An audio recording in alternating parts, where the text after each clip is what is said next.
Perkenalkan, nama saya Arwi Jaya, NIM saya 35231126, saya dari kelas IE 23C7, mata kuliah program komputer, dosen pengampu Pak Muhammad Makmum Effendi Skom Mkom. Saya dari Fakultas Teknik dengan prodi Teknik Industri. Tujuan membuat video ini untuk memenuhi tugas pertemuan ke-6 di mata kuliah program komputer. Baik, kita sebelum lanjut ke praktek bahasa pemrograman percabangan, kita akan membahas dulu fungsi if, fungsi elif, dan fungsi else. Untuk yang pertama, kita akan membahas fungsi if terlebih dahulu. Kita lanjut aja. Program if atau fungsi if akan mengeksekusi pernyataan hanya jika ekspresi pengujian adalah true. Sementara jika didapatkan hasil pengujian false, maka pernyataan tidak akan dieksekusi dalam Python. Body dari pernyataan if ditunjukkan oleh identitas atau baris yang agak menjorok ke dalam. Jika nilai bukan 0 di Python akan didefinisikan bernilai true, sementara yang bernilai 0 akan atau tidak ada nilainya akan dimasukkan ke dalam kategori false atau salah. Baik, yaitu ada yang di nomor 2 yaitu fungsi elif adalah kata kunci dalam Python yang digunakan untuk memeriksa beberapa kondisi secara berurutan. Elif merupakan singkatan dari else dan if. Berikut ada beberapa penggunaannya, yaitu menambahkan kondisi tambahan setelah if, jadi dia akan mengulang atau menambahkan program percabangan. Dan yang kedua, mengevaluasi beberapa kondisi berurutan. Nah, di sini mengevaluasi beberapa kondisi berurutan itu, jadi dia ketika ada nilai di seluruh blok, kemudian nilainya itu false. Nah, dia akan mencari nilai yang hasilnya itu true, maka dia yang akan dieksekusi oleh percabangan elif ini. Kemudian yang ketiga, jika kondisi dalam if tidak terpenuhi, maka Python akan mengevaluasi kondisi dalam if.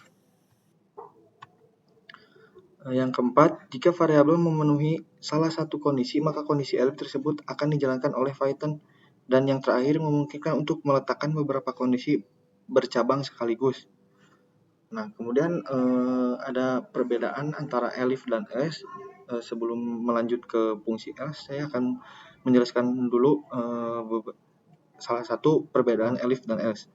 Perbedaan elif dan else adalah bahwa elif bisa mengeluarkan lebih dari satu pilihan, sedangkan else hanya bisa mengeluarkan satu pilihan atau output.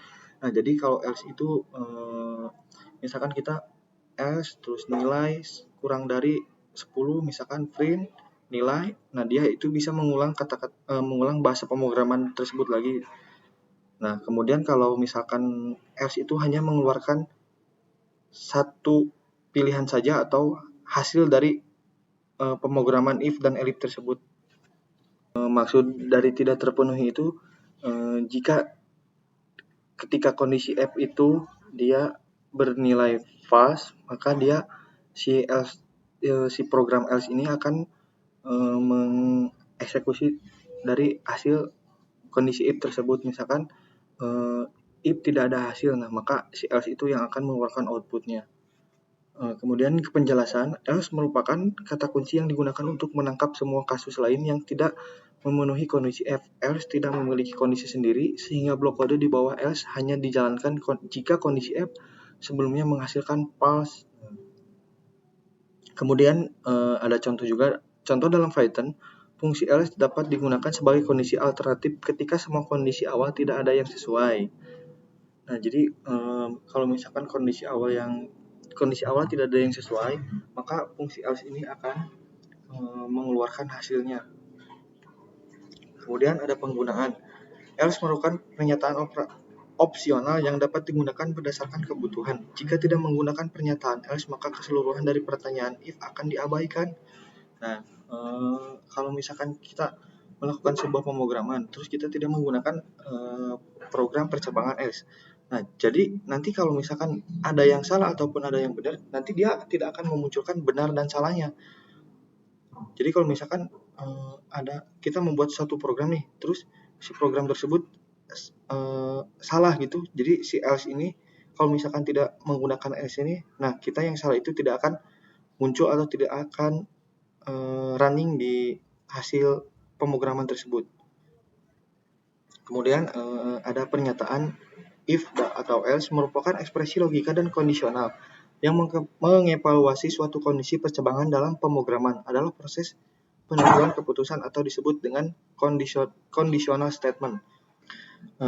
Baik, segitu saja penjelasan materi dari if, elif, dan else. Oke, kita sekarang lanjut ke prakteknya. Baik, di sini kita akan lanjut ke praktek dari materi if, elif, dan else. Kita harus input angka terlebih dahulu, jadi kita ketik aja nilai sama dengan integer kurung tutup kurung buka input kurung tutup kurung buka kasih kutip 2, kita ketik masukkan nilai titik 2 biar ada space, kita kasih spasi. Nah, kita langsung ke percabangannya, kita ketik if nilai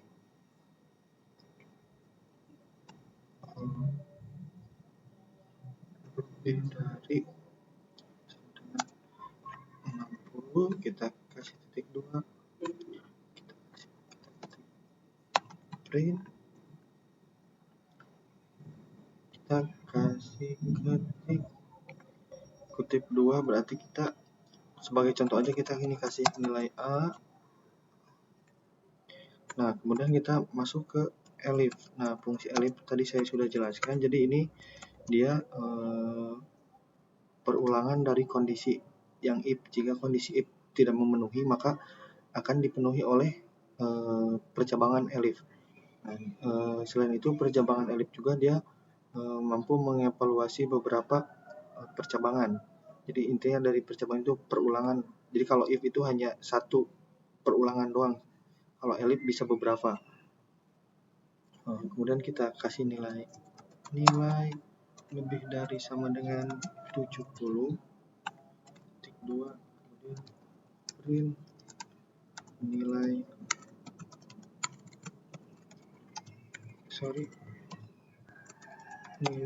B,